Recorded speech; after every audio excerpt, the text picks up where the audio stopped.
राधे राधे सभी को।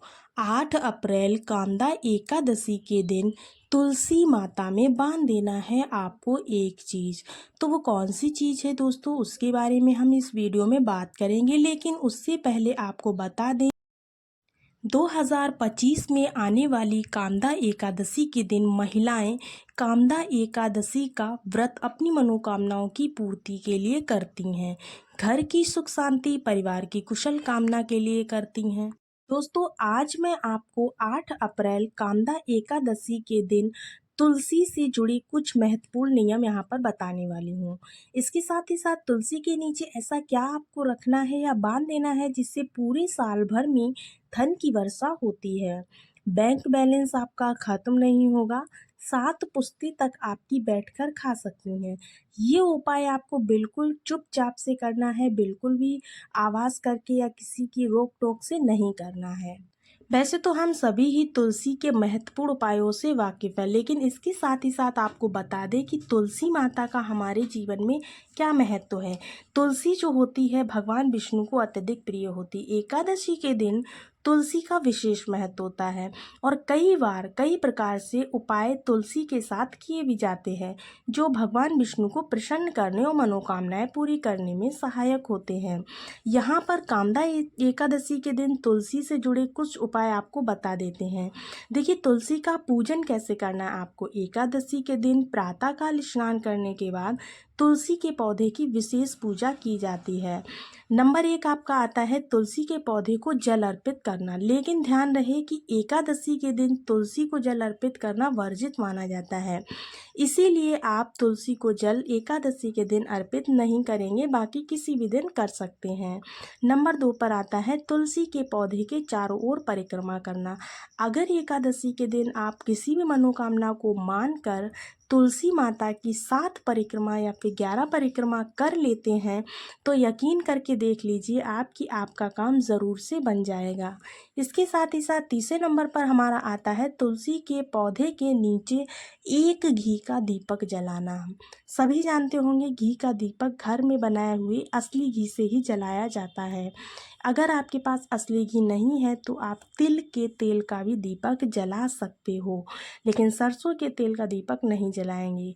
इसके साथ ही साथ चौथी बात आती है तुलसी माता को कौन सी वो चीज़ है जो हमें अर्पित करनी है। देखिएगा, केवल यही नहीं बताना है, इस पूरे वीडियो में आपके लिए उपयोगी जानकारी है, तो इतना सुनकर ही वीडियो को स्किप मत कीजिएगा।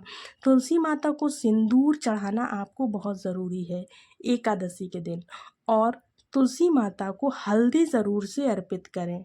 सिंदूर अर्पित करने से माता रानी सौभाग्य हमेशा बनाए रखती हैं। हल्दी अर्पित करने से आपके जीवन में सब कुछ शुभ होने लगता है। इसके साथ ही साथ दोस्तों आपको बता दें, छठवां पॉइंट जो है वो ये है कि जो आप घी का दीपक जलाएंगे उस दीपक के नीचे भी आपको थोड़ी सी तुलसी के दीपक के नीचे आपको थोड़ी सी हल्दी ज़रूर से रख लेनी है। अगली चीज़ आती है हमारी तुलसी दल का प्रयोग हमें कैसे करना होता है। तो देखिए, भगवान श्री हरि विष्णु को भोग लगाते समय तुलसी दल आपको अवश्य डालना है। अब बात आती है कि तुलसी दल हम कैसे डालेंगे एकादशी के दिन, जब हम तुलसी पत्र छू ही नहीं सकते हैं, तोड़ नहीं सकते, तो कैसे रखेंगे। तो एक चीज़ का ध्यान रखिए, या तो आप एक दिन पहले तोड़ कर रख लीजिए या फिर आप तुलसी में बहुत सारे पत्ते गिरे हुए रहते हैं गमले में, उस पत्ते को उठा करके भगवान श्री हरि विष्णु को भोग लगा सकते हैं। ऐसा माना जाता है कि बिना तुलसी दल के भगवान विष्णु भोग को स्वीकार ही नहीं करते हैं, तो आपको भगवान श्री हरि विष्णु को तुलसी का भोग ज़रूर से लगाना चाहिए। मैं तो लगाती हूँ, इसलिए आपको भी सलाह दूंगी कि आप भी ज़रूर से लगाइए। मैं यही प्रक्रिया अपनाती हूँ, वही प्रक्रिया आपके साथ शेयर भी कर रही हूँ।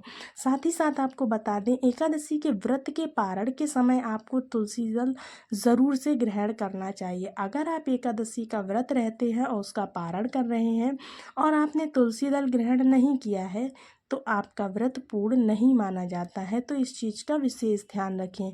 वही तुलसी दल आपको भगवान श्री हरि विष्णु के सामने रखना है या फिर लड्डू गोपाल के सामने रखना है। उसके बाद में जब आप पूजा पाठ कर लें तो आप उस दल को उठा करके स्वयं ग्रहण कर सकते हैं। देखिएगा, तुलसी की पूजा में एक चीज़ का बहुत महत्व होता है, वो है तुलसी मंत्र। एकादशी के दिन तुलसी के पौधे के पास में बैठकर तुलसी मंत्र का जाप करना बहुत फलदायी माना जाता है। तो चलिए जान लेते हैं कौन से मंत्र हैं तुलसी के, जिसको हम करके अपने जीवन को सफल बना सकते हैं। यहाँ पर मैं आपको 2 मंत्र बताने वाली हूँ। आपको जो मंत्र उचित लगे आप उसका स्मरण कर सकते हैं। तो देखिए, पहला मंत्र कौन सा है? हमारा पहला मंत्र है ओम तुलसी देवे नमो नमः। इस मंत्र को आप 11 बार, 7 बार, 21 बार, जितनी बार भी आप कर सकते हैं, 108 बार कर सकते हैं। दूसरा जो हमारा मंत्र है वो क्या है? वृंदाय तुलसी देवे प्रियाय केशवाय च कृष्ण भक्ति प्रदे देवी सत्यवते नमो नमः। इस मंत्र का भी आप 7 बार, 21 बार, 11 बार, 108 बार, जितना भी आप चाहें जाप कर सकते हैं। इन मंत्रों के जाप से आपको बहुत अधिक लाभ होगा, आपकी मनोकामना पूरी होगी। ये मंत्र तुलसी माता के मुख्य मंत्र हैं। इसके साथ ही साथ आपको बता दें दोस्तों कि इस दिन तुलसी दान का भी बहुत बड़ा महत्व माना जाता है। यदि आपको संभव हो सके तो किसी भी ज़रूरतमंद को जो एकादशी के दिन तुलसी मांग रहा हो, उसको तुलसी का पौधा ज़रूर दान कीजिएगा, या किसी धार्मिक स्थान पर जैसे कि मंदिर हो गया, पूजा घर हो गए, वहाँ पर आप तुलसी पौधे को ज़रूर से लगवाइएगा। यह बहुत ही ज़्यादा शुभ माना जाता है। तुलसी दान भी कन्यादान के समान महादान में आता है। इसके साथ ही साथ आपको क्या करना है दोस्तों, तुलसी के पास बैठकर आप विष्णु स्तुति कर सकते हैं। एकादशी के दिन तुलसी के पौधे के पास बैठकर भगवान श्री हरि विष्णु की स्तुति या विष्णु सहस्त्र नाम का पाठ करना अत्यंत लाभकारी माना जाता है। बहुत ही ज़्यादा इससे फल प्राप्त होते हैं। बहुत सारे लोगों ने किया भी है, तो आप भी ज़रूर करके देखिए, आपको फल ज़रूर मिलेगा। इसके साथ ही साथ अगर आपकी कोई बहुत विशेष मनोकामना है जिसको आप पूरा करने चाहते हो, तो आपको क्या उपाय करना होगा देखिएगा। अपनी विशेष मनोकामना पूर्ति के लिए एकादशी के दिन तुलसी के पौधे के सामने अपनी इच्छा बोलें और प्रार्थना करें। साथ ही साथ कुछ लोग तुलसी के पौधे पर लाल या पीले रंग के वस्त्र भी बांधते हैं, यानी कि उनको कपड़े भी पहनाते हैं और मनोकामना पूरी होने पर उन्हें खोल देते हैं। जैसे कि हम लोग कहते हैं ना, गांठ बांधना, उसी तरह से। तो आप ऐसा भी कर सकते हो, इससे भी मनोकामना बहुत जल्द पूरी होती है। साथ ही साथ दोस्तों, कामदा एकादशी के विशेष महत्व को ध्यान में रखते हुए आपको कुछ अतिरिक्त उपाय भी बताती हूँ जो आप कर सकते हो। सबसे पहली चीज़ है, कामदा एकादशी का व्रत रखें और भगवान विष्णु की पूजा करें। दूसरी चीज़ है, कामदा एकादशी के व्रत की कथा सुने या पढ़ें।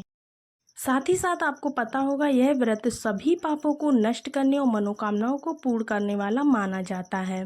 तो किसी भी उपाय की सफलता आपकी श्रद्धा और भक्ति पर निर्भर करती है। सच्चे मन से किए गए उपाय आपको अवश्य ही फल देंगे। तो दोस्तों, आज की वीडियो में बहुत ही अनोखी जानकारी दी गई है। अगर आपको इनमें से कोई भी जानकारी पसंद आई है तो वीडियो को एक लाइक, एक शेयर और एक सब्सक्राइब ज़रूर कीजिएगा। हम आपके लिए ऐसे ही उपयोगी वीडियो लाते रहेंगे। चलिए मिलते हैं आपसे अगले वीडियो में, तब तक के लिए सभी को राधे राधे।